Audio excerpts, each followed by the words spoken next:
guys, update tayo ngayon. So 11:10 AM, mainit na po, mga around to 1 PM. Ayan, Celsius po natin, ang init po natin ay 42. Ang init po natin sa ngayon 38 temperature po init ngayon. So mamaya mga alauna, alas 2, alas 3, alas 4, papalo po na ng mga kukuyan. 42 temperature po ang init. So ingat-ingat po sa bawat isa at inom din ng tubig pag may time.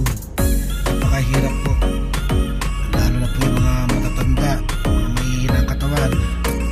Kaya wag po kayo maglalabas masyado dito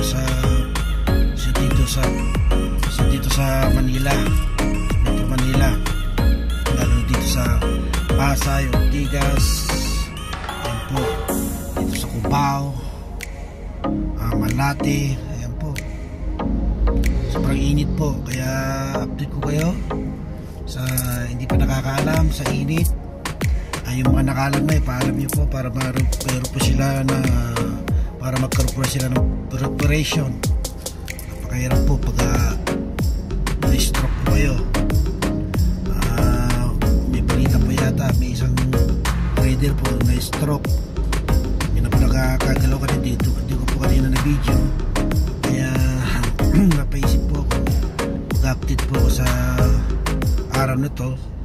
Kaya nababiyahe din po ako, so to traffic, kaya update ko kayo meron po nangyari. So parang init po, kaya hanggang dito na lamang at update ko kayo mamaya kung ano po mangyayari na darating po ng balita na ipapalo ko po sa inyo. Thank you so much.